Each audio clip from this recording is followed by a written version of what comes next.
Well, we looked at the Garden of Gethsemane yesterday. Let's look today at the way that Jesus deals with the people around him during this time of arrest and trial. There's only a couple of people I'll spend some time on. When we went through this same story in Matthew's Gospel a few months ago, I talked about Peter and Judas, Peter the denier, Judas the betrayer, and how they each responded differently in their time of failure. Let's just look at Peter again here. See how he failed. He failed initially because of self-confidence. He was sure of himself. I won't betray you. Even if others do, I won't deny you. I won't. I'll be true to you. I will even die for you. He was full of self-confidence. So wrong in his understanding of himself. So many of our deepest failures are spawned from a wrong self-awareness, a failure in self-awareness. And the humility that Peter grows in after the horror of his denial is the secret to his future. He becomes a different man in many ways, and certainly becomes a more fruitful man, and becomes a man that can be entrusted with great responsibilities in the church. But it starts with this self-confidence, the indolence, the dullness that creeps in because of it. That he's just not even concerned with praying, staying with the Saviour to pray. He's dull. He's not really thinking straight at the point of clear decision. He's indecisive. He holds back. He doesn't follow close. He follows from a distance. And then terrible fear of man, gathering around a campfire, people talking. Peter seems to suddenly see these people as his peers. He's just been sitting having a meal with the eternal Son of God. He's been brought into companionship, the meal table with the Saviour of the world. And now he's at the table with some fools and scoffers, mockers. And Peter's so easily sucked into that society. He can be sucked into the society of anyone he's around. And we need to see that in ourselves, the danger of just becoming the shape of whatever people we're around, to be squeezed into the mould, as Paul puts it in Romans 12. You could just be moulded by the world around you. You become conformed to the image of the world around you. Peter becomes one of the campfire mockers, just because he's with them. When we're with people, we don't have to become them. Jesus didn't. God help us to stay true wherever you put us, Lord. But it's not just the way that Peter treats Jesus that's striking. It's the way that Jesus treats Peter. It's only a look. It just says he looked at him. Maybe we've got used to the notion that Jesus looked at him disdainfully. That's the way I would do it.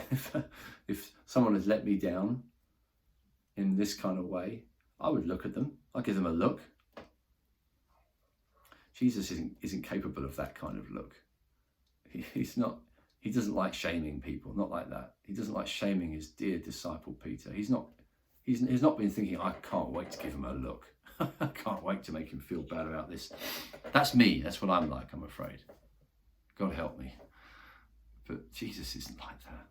I'm sure what his look was like was so different. He looked at him and loved him, I'm sure. The way that he looked at that disciple in Mark's Gospel, do you remember? Or that man who chose not to be a disciple because he loved his wealth. It says Jesus looked at him and loved him. Imagine getting looked at by Jesus. I wonder what it was like. I imagine Peter was crippled by it. It says he wept bitterly. I don't think he wept bitterly because Jesus gave him a look. I think he wept bitterly because Jesus looked at him and loved him. Jesus, even in his love, it makes you tremble. He'll make you weep just in his love. There's such meekness before the soldiers, don't you think? The soldiers demanding that he prophesies, hitting him, blindfolded. And he's got all the strength to prophesy and more. He's got all of heaven at his disposal. Lets them hit him, lets them mock him. We sometimes think that we're getting away with things. We have no idea what's really going on. Herod keeps pushing Jesus for questions. Jesus doesn't answer him.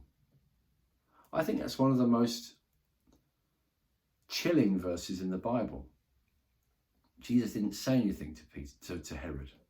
Nothing. He didn't even bother with him. The Bible says that God knows the proud from afar. He confides in those who fear him. He confides, he talks to people who are worth talking to, it would seem. He didn't see Herod as worth talking to. He knew Herod. He knew that the guy didn't have a shred of humility, not even the tiniest moment, tremor of a soft heart. It was all put on. It was all pretense. It was all sham. And Herod knew it, but he still pretended. He'd get Jesus, oh, let's have a conversation with the prophet. Oh, Jesus, I'd love to have a conversation with you. It's all show. And Jesus sees through it directly. Doesn't even answer him. I bet Herod carried on thinking, well, didn't say anything to me. Maybe he felt a bit snubbed. Maybe he felt, well, God's clearly got nothing to say to me. I'm all right. We mistake it when we say that we're getting away with things, so it's okay. We often confuse God's silence for God's permission. God's silence for God's indifference. God doesn't care. He's letting me get away with stuff. Herod was a ridiculous person and an unjust person, a wicked man. Put John the Baptist's head on a plate just to cover up his own filthy lifestyle. He was a wretched man. And God didn't punish him. Not there. Later on he did. We thought he might have thought, well, God's got. I met Jesus. I met John the Baptist. Nothing's ever happened to me. I'm fine. I'm safe. We imagine that God is indifferent, or even that God is non-existent because he's not dealing with us there and then, or because he's not even saying anything to us. No. We need to be far wiser than that. God's got time. God will take his time sometimes.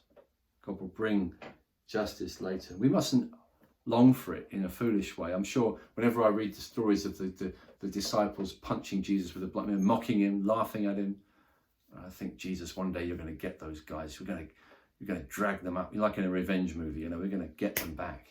I foolishly imagine that I'm on Jesus' side. When was the last time I mocked someone? I wonder when I last did it. Pretty sure I've mocked people behind their backs, at least, sometimes to their faces. Mocked them hatefully. Happens on school playgrounds. Happens all the time. Kids get bullied all the time. We bully people. We laugh about them. Jesus said, inasmuch as you've done it to the least of my brothers, you've done it to me. We mustn't imagine that it's goodies and baddies, and we're going to get to stick our boot in as well when Jesus comes back for those Roman soldiers. We need to humble ourselves, say, God, we should rather think about the hymn that we sometimes sing, ashamed I hear my mocking voice call out among the scoffers. Because it was my sin that held him there until it was accomplished. So the way Jesus deals with people in a given time, we need to look carefully at what's going on. The most beautiful thing I still see is Jesus looking at Peter. And that's what we should say. Jesus, just look to me, look to me. There's coming a day when the world will look on him whom they have pierced. We will look on him and we'll be horrified, shocked. But how precious to have him look back at us. And because of his grace, because of his victory over our sin, utter completeness of the work of redemption, he could look on us and say, one look from your eyes has stolen my heart, my sister, my bride. Just look to him and realize that he is delighted with you. Not because you do better than Herod or do better than the soldiers. Look to him today because of grace. Look to him and receive his kindness and his grace. If it brings you to tears like it did for Peter, then so be it.